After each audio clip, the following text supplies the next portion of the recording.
Hello guys, Sammie Iconic here and you're watching Let's Converse with DJ AJ. What's good, people? Daddy of Vibes here, the one that they know as Uncle Bubu, and you listen to Let's Converse with DJ AJ. Let's go. Wagwan people, it's your favorite homie, one and only Billi Subream, and you're watching Let's Converse with AJ. Run it. Play this record as frequently as possible. Then, as it becomes easier for you, play the record once a day or as needed. Play this record as frequently as possible. Then, as it becomes easier for you, play the record once a day or as Hi, guys. Welcome to episode 2 of the Let's Converse show with myself, DJ AJ. And today, I've got the man them. I've got the Krew, Godzilla crew, my guys. And we're here to talk about a few things concerning being a DJ. And we're here to educate some of you as well because some of you need it to understand what goes on behind the whole craft of DJing. So I'm going to let them introduce themselves one by one. I'm going to link all your handles and the links to their mixes and music in the description box. All right, let's go. So I'm Sammie Iconic, Godzilla Krew, a DJ bashment, Afrobeat, hip hop, multi-genre DJ mostly. And I'm a good sideline. I'm also a graphic designer, and yeah, just into creative shit. Pretty much. Next up, Hi, I'm Nabil. I go by the name of Billi Subream. I'm also a DJ. Do all genres. And yeah,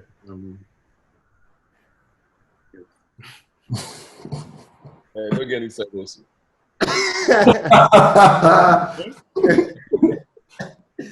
now UFC. Yeah, you're also a fighter, innit? Yo guys, my name is Bubu, Uncle Bubu. The Scouts, active, multi-genre DJ. The Scouts, Yeah. on the side I do OnlyFans. Yes. My link will be there somewhere. And then the Scouts. That your vibes. All right, quick. Let's get into it. So, my first question is, what does it entail, or what does it mean to be a DJ? What makes up the craft of being a DJ? Like, what are the things a DJ has to do to be able to do to call himself or herself a DJ? Who wants to start? You guys start now. Yeah, fucking boo.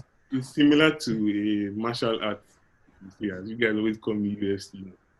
Similar to a martial art in that you have to acquire skills that allow you to be able to perform on like the occasion you are called on, I guess. Word. What? You have to learn the skills to the point where anytime you're called on to show your craft, you are able to do it like as if it's second nature. Yeah. I mean, Just gonna do sense now.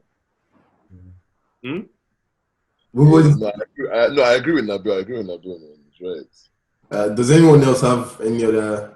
I'll add a little bit. I think, for one to call themselves a DJ as well, it's like you have to know the craft, kind of.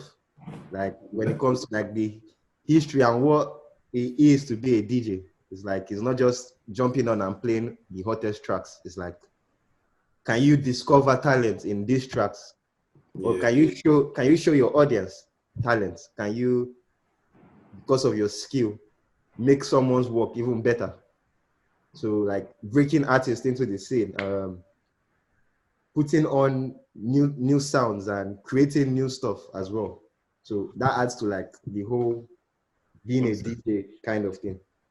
Yeah, that makes sense because I was even going to say that one key thing is breaking your artists because a lot of these artists as well don't realize that without DJs, their blow it won't be complete. It's impossible, my brother. Yeah, you won't get it. So that's why when you go out for like events and you see artists, they are doing anyhow. For me, for DJ, you go somewhere and you're supposed to play like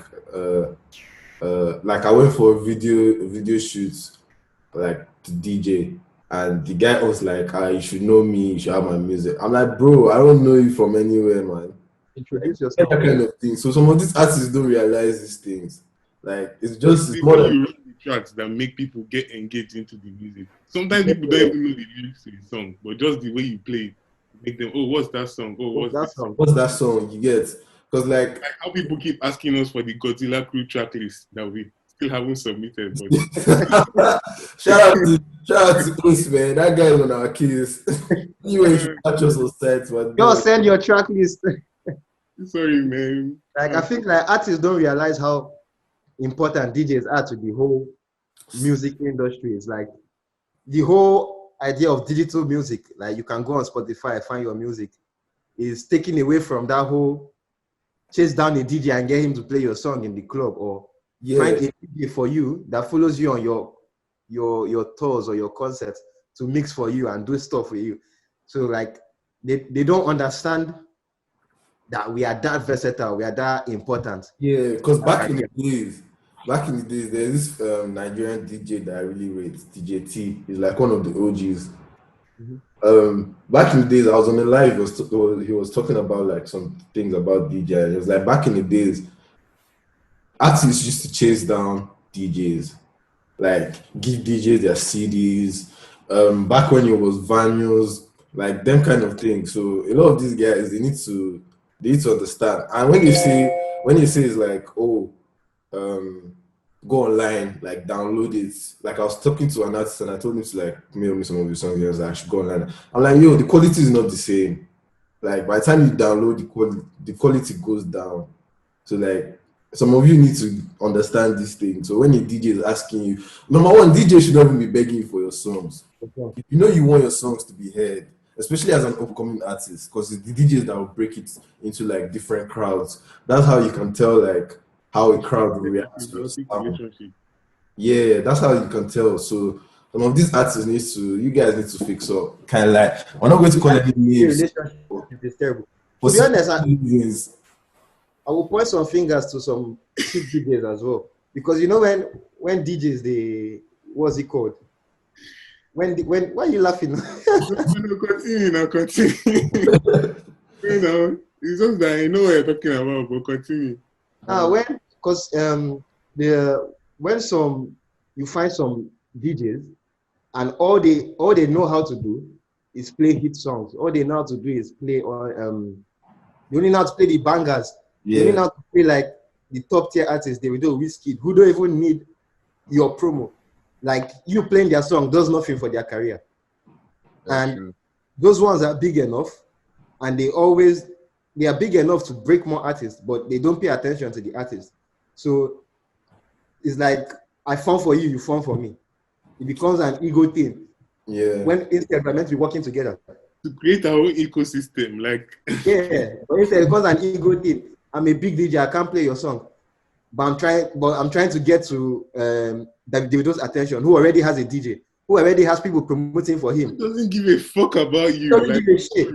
When I can help a younger artist that's upcoming and we can grow together We grow together, yeah. Because last, as you're growing an artist, you as a DJ, you're growing yourself as well. Because that artist have more time, that artist, except the ones that artist will have like serious respect for you as a DJ, because they know that you put them on, like you give them that platform for their music to be heard, that kind of thing. Because like I'll use the example of these Alte guys. Alte music like is sweet for some people. They're just against it because they don't like their style. If certain DJs they start playing like breaking their music into the scene, the Alte scene won't have grown as much as it has in the past like few years. So it still comes back to like us DJs, and a lot of people need to understand that. But yeah, Bubu, what do you have to say? Man, to add on that, like for me, what a DJ is, man, like one particular thing I feel like every DJ needs to know how to do is how to warm up a crowd. Because like for me, that's one thing that I learned doing in terms of like when I was, coming up and shit, man. A lot of DJs don't know how to do that. Like what Sam was saying, DJs would literally come on at like probably 10, 11 p.m. and be playing you like hit songs. Songs, And like at the what are start of the night, bro. Like, do you get? And at the end of the day, I don't blame them because like sometimes as well, they are like peer pressure of like, or the crowd's pressure like goes on them and they're like, oh, like the crowd is not responding. But that shouldn't be your problem. You should play what the crowd, not what the crowd wants to hear, what you feel the crowd should hear. Do you get what I'm saying? So, man, but I just feel like to be a DJ, man, you have to master that art, man. Just Control the crowd. Because another thing is, I'm not going to lie, based on what you just said, Bubu, I've been in that situation. Like I've been DJing for like 5 to 6 years now, and I've been in this situation multiple times where you go for a gig, you're warming up, and the crowd is not responding. Yeah. Not like your transitions are bad or your song selection is bad, but like some crowds they get coconut head. Especially Nigeria. But at the end of the day, it's not for you to judge. Like, okay, what song can I play that will get them hyped? But it's not necessarily a big song, but it's a big song. You get what I'm saying? Mm-hmm. Yeah. Because at the end of the day, when it's peak period, you're still going to play those. You're still going to play those hit songs. You don't want to repeat your songs twice. Yeah, because I know some DJs. You have to find out who they are. Like, crowd. I don't know how to explain it. You don't have to know them, but you have to like. There are some songs that you have to see the crowd reacting to it, and you can just understand how. To be honest, how they will react, like going forward. Like it's like you can create a mental track of this is how I can get these people to one more. Yeah, I guess there are a lot of DJs that ball into all these events without like. So you get a flyer or you get a booking, and you just most probably assume that the song you've heard before would cut it for this booking. And you get there and you realize, oh shit, these people are a little bit older, or these people are a little bit younger. But you still do, and you can't really gauge what these people are not even like, maybe these people are half and they are not British. So the old school or R&B sets you play for these African people will not move them. Maybe you have to warm up with Afrobeat kind of thing. But it's judging at the end of the day, you just have to know how to warm up the crowd, kind of. Exactly. You just have to learn your crowd, man. You have to learn the craft and know how to warm them up. You have 10 minutes to like know what crowd they're playing for, like at the start of the set. That's just it. I want like every DJ needs to learn how to warm up. It's not every day you come to play at like 10 p.m. You start playing film. I feel like Bubu wants to class them. What are you doing? There are some old Davido songs that if you play at that time, it will still gas them up. Do you get what I'm saying? Yeah. Like 50 Davido songs you can play before that time. Like, do you know what I mean? Like, a lot of times I will go out instead of me playing a huge Burna Boy song right now. I will literally just play like to party with Burna Boy, and everybody will be like, "Wow, like." You haven't heard this in ages. You get sorry. You know what mix I can use and say there are like two parts you can use to warm up a crowd. You see that our God Independence Day mix. If you just carry Nabil's whole section, you get enough to warm up any crowd. And that was up for an hour. Hey. You hear that? Guy, I know Bubu's part from A to B. It's almost as if when I hear it part as well. That's all, because you're gonna hear some tunes and you'll be like, because some of those dancehall songs in Sammie's part. Yeah. You know what I realized? A lot of DJs remember to play, if I'm being honest. So I call them African China, or some certain songs, when you drop them, you just be like Cynthia Morgan. Daddy Shoki, certain songs. It's not like you don't have to go for those. You have to play Malians or Zanku. At the beginning of the show, just remember when we went London last week, Sam? Yeah. DJ, you realize how when you played Bubu's part, the age group was relating more to this thing. Yeah. when I you was played about to in just say that. I was just about to say that. I went to London for call it a booking, if you wish. And when we got there, obviously no speakers, no whatever. So eventually I just had to play mixes. And one of the mixes I played was our Godzilla Krew mix. I played Bubu's part. The older people, they were bopping. I'll switch it to Nabil's part. The younger people, or like maybe like an age grade down, they start bopping. They start bopping. Other Switch people it to can't really Bubu, switch it to AJ's part. Everyone starts bopping. So it's like in that whole mix, you have a mixture of a warm up, and after warm up, the hits of the party. Introduce them to new songs or remind them. You get that kind of treat. It's a whole journey. The whole journey, exactly. That's how every set should be. You shouldn't go into a party and want everybody to dance on the first meeting. Give the crowd time to buy drinks. Give them time to warm. Give bar time to make money. Give them time to get drunk as well. Get drunk. Give them time to get them lit so that when you start going hard, let them go familiar with people. So that when you start playing, maybe sometimes the time can be pressurized. It can be pressure. Sorry for the DJ. Maybe that might be the issue in some cases. Yeah. Where it's like, okay, I have like 30 minutes to play. Then I want to just. Yeah, like I'm not going to lie to you. Like I used to be when I first started, like my first year of DJing, I'm very guilty of that. Like I'll probably have like 30 minutes to play, or they'll give me a set, and I'll be like, oh, because I didn't know how to warm up then. I had to learn how to warm up. So I'll be like, oh, I just want to play these jams. This is what I'm going to do. You get what I'm saying? Mm-hmm. But like, you know that it works. You now go with what you're comfortable with. Yeah. Yes. But man, we thank God for growth. The scouts. The growth has been amazing. Growth has been amazing. I swear, man, everybody's growth. Quick break. If you're watching this, you need to check out our Godzilla Krew Independence Day mix. Independence Day has passed. Does not mean that the vibes have gone with the mix.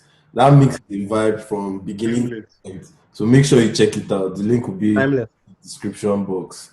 So yeah, you guys already even answered one question I had concerning warm-up, because when I was trying to learn how to warm up, initially I used to think warming up a crowd, but I had to understand that different crowds are different. So I used to think, okay, warm up, come play your old school like 90s and early 2000s like hip hop and R&B, get them bopping before you switch. But with time, I had to understand that little middle school Afro, some old school Afro, just a touch can do the trick. So like it depends, like different crowds, like we've already answered. So let's discuss the work that goes in behind the scenes of being a DJ, from scouting for music, and not just scouting for music, scouting for quality songs. Because people don't understand the struggle for you to be at a gig playing a song and you not hear NigerLoaded.com or tooexclusive.com. They don't understand. They think like the music just appears in our laptops and stuff like that. The practice that goes in for you to master your crafts, the different things that are involved. Like, let's just discuss these things so that people that are watching that don't understand will get to understand the work that DJs put in. Because I can't lie, some of them don't read us because they think they really don't, man. Especially the people that come to party, man. They usually just think we play this shit.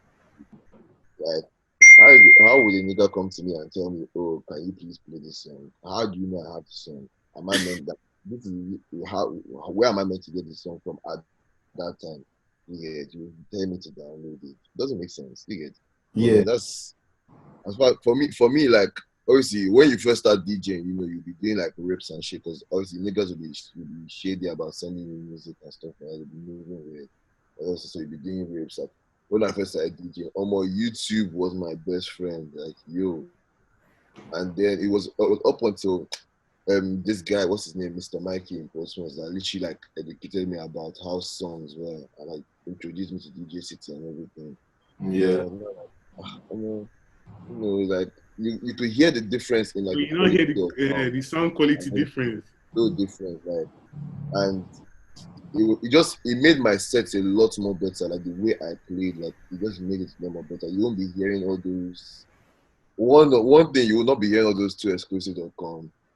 Two, you'll be hearing the act, like the bass of the song or like the high ends of the song will not sound weird, or will not be making the speakers click. You get what I'm Red saying? line. Yeah. Everything will be perfect. So like, what was I even saying again? Sorry, hold on, I just got a message. But yeah, what was I saying? I'm distract you, Abi. Daddy of vibes. Yeah, that's it. Oh, vibes, you know, And they find you for there. Uncle B, no, I beg, please. But yeah, man, like quality of music is very, very important, man. Like it's very, very. That's why we keep asking artists, man, send your music. If you like, for me, yeah, this is my rule now, man. If I ask you for music, you don't send it to me. I'm not going to play it. I'm not going to play it. That's just me. I'm not going to ever play your music until you have that respect for me to be able to send me your music. Like if not, like at the end of the day, all them big artists were always going to play their music because you know it's very easy to access their music. You get what I'm saying? So, Yeah. Yeah.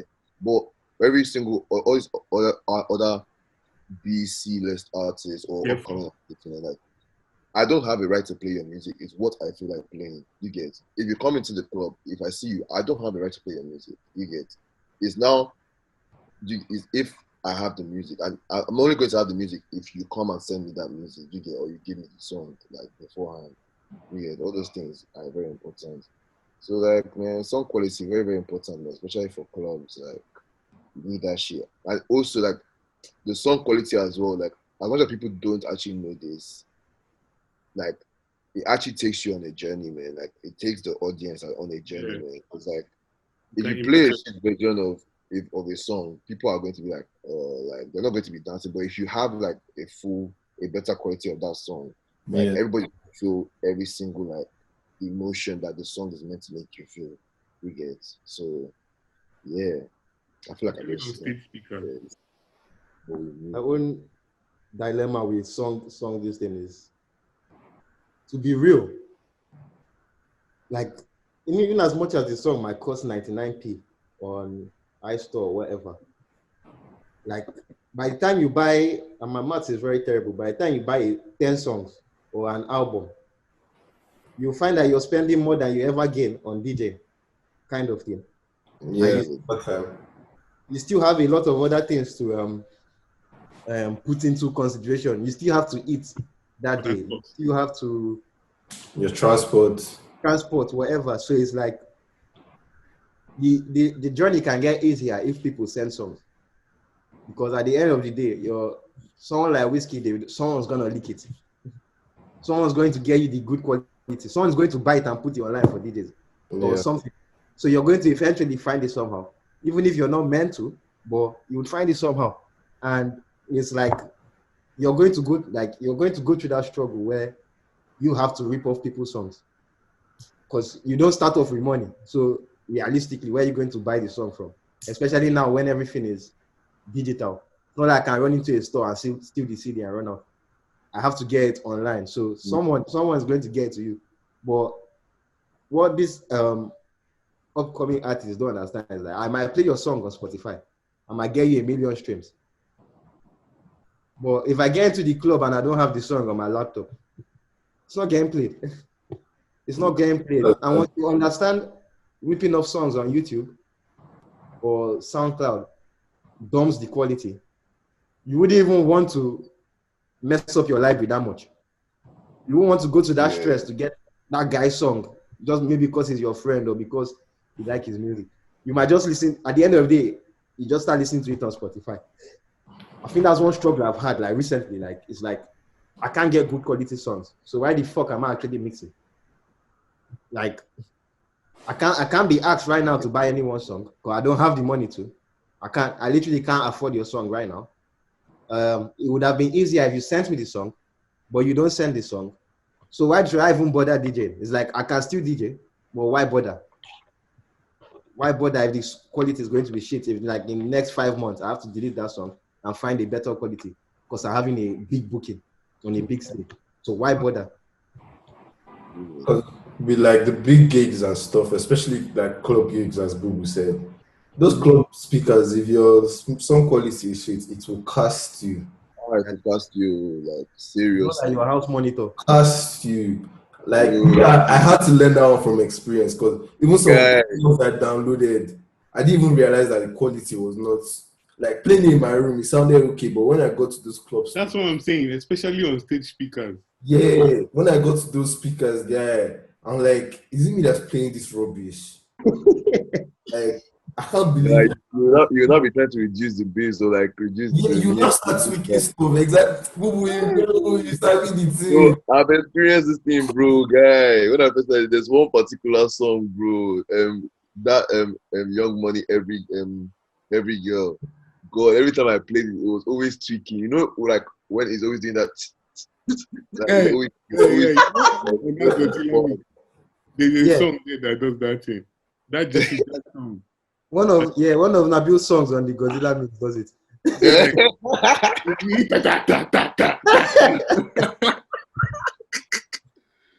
Bro, Fuck. yeah, yeah, man. I had to learn from experience, man, because that one, like, it'll be like, oh, everyone, and then everyone will start looking at you, and you'll be like, ah, man, what can I do? Then you start fidgeting. I want to change the song quickly. Yeah, Yeah, I wish pressure. you fucked up yourself. Pressure. And then you start being like nervous and stuff, man. So And if you don't care, it's even DJ. worse because everybody will just look at you like, how far? Like what's good? You get and when you get that look, you just be like, one more. Like, it just kills your morale, man. Yeah, Like, like that can fuck up the rest of your Yeah. night. You can get fuck up Because because they can you tune now out. be They overthinking can it. literally tune out of your this thing.